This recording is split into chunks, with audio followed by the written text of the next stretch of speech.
Bismillahirrahmanirrahim. Assalamualaikum warahmatullahi wabarakatuh. Halo teman-teman semuanya, apa kabar? Semoga kita semua dalam keadaan sehat terus ya.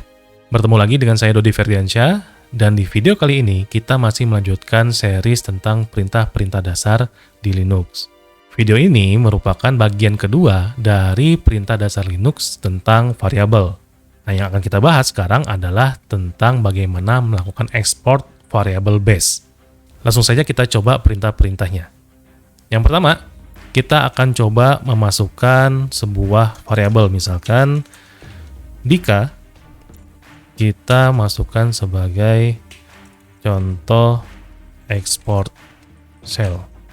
Maka kalau kita panggil dengan perintah echo Dika, maka dia akan menampilkan value atau nilai dari variabel Dika. Nah, sayangnya variabel Dika ini hanya dibuat atau di-create pada sesi cell saat ini. Jadi kalau misalkan kita buat sebuah child cell-nya, kita gunakan perintah base, kemudian kita panggil lagi variabel Dika-nya, dan hasilnya hilang. Karena saat ini kita berada di child cell-nya. Sedangkan variabel Dika itu berada di parent cell. Nah, bagaimana caranya kita mengekspor variabel Dika ini yang ada di parent cell itu ke child cell? Cara mengekspornya adalah kita misalkan definisikan variabel Dika dengan sebuah value, misalkan tadi ya, contoh export cell.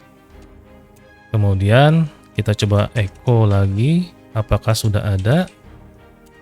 Nah, sudah ada ya, karena kita masuk ke cell yang baru, session cell yang baru. Nah, kemudian kita langsung ketikkan perintah export, kemudian nama variabelnya apa? Misalkan Dika. Nah, kalau kasus yang pertama, kita belum ekspor tapi langsung menggunakan perintah base atau membuat child cell baru, maka kalau kita panggil echo Dika, dia nggak muncul. Nah, sekarang kalau misalkan sudah kita ekspor variabel Dika-nya, kemudian kita buat child cell baru, apa yang terjadi? Sekarang kita ketikkan base, kemudian kita echo lagi Dika.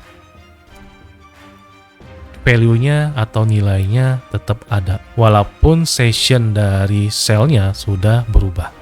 Karena apa? Karena variabel Dika sudah diekspor ke setiap child cell-nya. Jadi walaupun kita ingin buat cell baru, tetap variabel Dika akan terdeteksi. Nah, cara melihatnya bagaimana?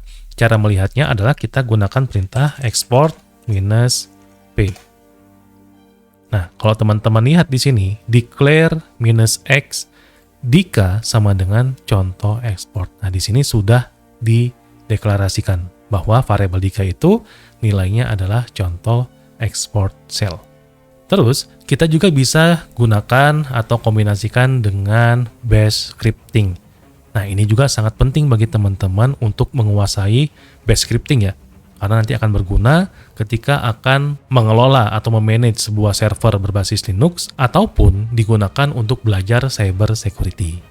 Nah, sekarang taruhlah misalkan saya ingin membuat satu file baru. Misalkan saya gunakan nano, namanya adalah coba script.sh. Jangan lupa ya, ekstensinya adalah .sh. Kemudian kita masukkan scriptnya itu adalah bin, kemudian bash, dan kita panggil perintahnya misalkan echo Dika. Oke. Kemudian kita save. Nah, untuk mencobanya, misalkan bash, kita buat child proses baru ya. Tinggal kita akses si coba script.sh-nya. Oke, salah. Kurang R. Permission denied. Oke, berarti usernya harus di executable. Oke, kita gunakan chmod. Kemudian usernya kita tambahkan X ya, execute. Kemudian untuk file coba script.sh. ls-l. Nah, sekarang statusnya sudah bisa dieksekusi khusus untuk user. Kemudian kita gunakan perintah yang tadi. Jadi kita bisa menampilkan variabel Dika itu dengan menggunakan script bash atau bash scripting. Nah, inilah penggunaan perintah export di dalam sistem operasi Linux. Gimana teman-teman? Makin menarik kan belajar tentang perintah-perintah di dalam Linux ini? Yang mudah-mudahan teman-teman bisa terinspirasi dan juga bisa termotivasi untuk belajar lebih lanjut tentang Linux ini.